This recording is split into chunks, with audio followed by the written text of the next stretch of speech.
From KTIV, Siouxland's news channel, this is News 4 at 6. Described as a pillar of the community, longtime Sioux City businessman and benefactor Irving Jensen Jr. has passed away. Good evening, everyone. I'm Stella Daskalakis. And I'm Matt Breen. Jensen's roots run very deep in Sioux City. He was born in Sioux City in 1932. After graduating from Central High School, he went to Yale University, graduating with a degree in industrial engineering in 1954. 2 years of service in the U.S. Air Force followed before Jensen returned to Sioux City to join the paving and construction company that his grandfather, C.M. Jensen, founded in 1896.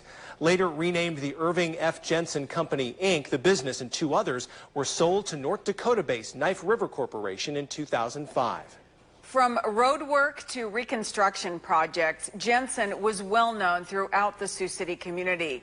Many credit him with wanting to do things not for his benefit, but for the community's benefit. Mayor Bob Scott says while Jensen was a quiet leader, many projects were started and finished because of him.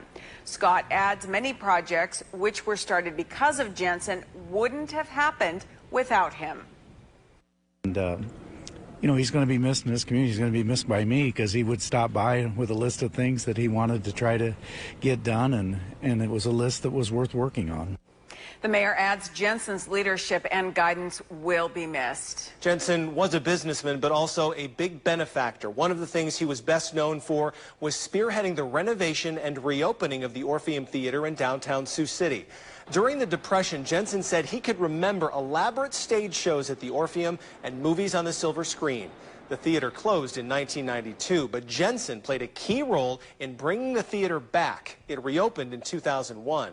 He served on the theater's board for years. Friends and family say although he gave to many different organizations, for Jensen, it was never about the money. As a philanthropist, I would say that you give money. And Irving was well beyond that. I mean, Irving's involvement with the Orpheum was day to day. It was at a detail level like untouched by anyone I know.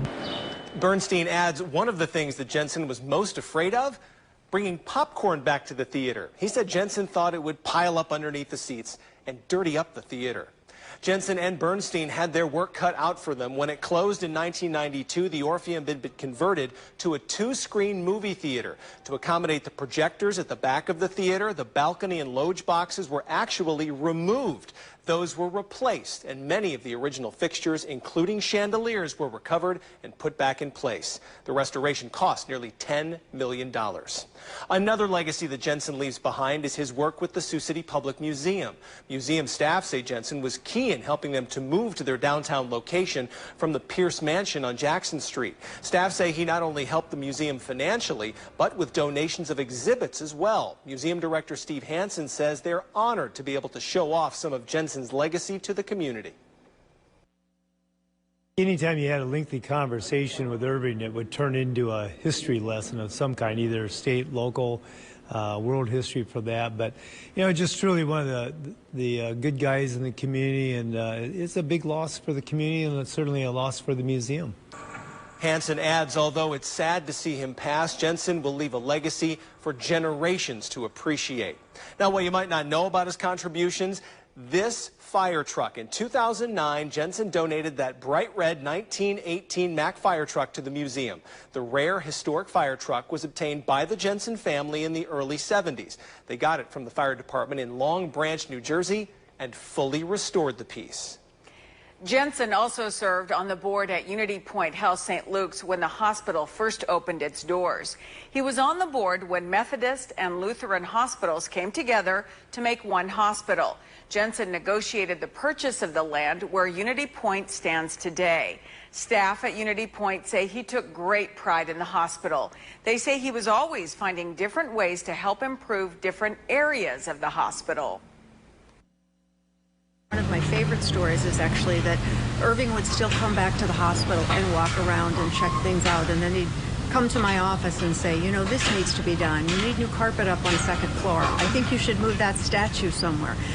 One time I even found him in a room telling our maintenance people what the problem was with the plumbing and how they could fix it. Susan Unger says she sees Jensen's legacy and passion passed on through his children. Now, it was Jensen and his family who were ardent supporters of the Alzheimer's Association. Jensen's wife, Carolyn, known to most by her nickname, Tigger, was diagnosed with Alzheimer's disease. She passed away in 2017. Jill Madsen, the development specialist for the local chapter of the Alzheimer's Association, released this statement today following Jensen's passing. She said, quote, "We're saddened to hear of Irving's passing. He and his family have played a key role in raising awareness about Alzheimer's and all other dementia, not only here in Siouxland, but across the country. His support to the association and understanding of all our pillars to help end this disease are unparalleled to most," end quote. Jensen's career centered on building roads and bridges, so it was only appropriate that in 2010, the city of Sioux City named the newly built viaduct spanning the Floyd River after Jensen. The bridge offers a vital connection between Floyd Boulevard and Business Highway 75. And at the 2010 dedication, then Senator Tom Harkin of Iowa recalled Jensen bringing him to the site and telling him about his vision for completing Outer Drive with a bridge. Today, that bridge is a reality.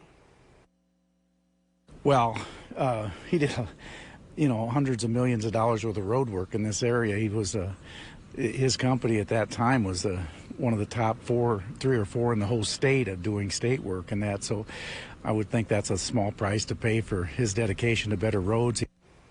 Irving Jensen Jr. was 88 years old.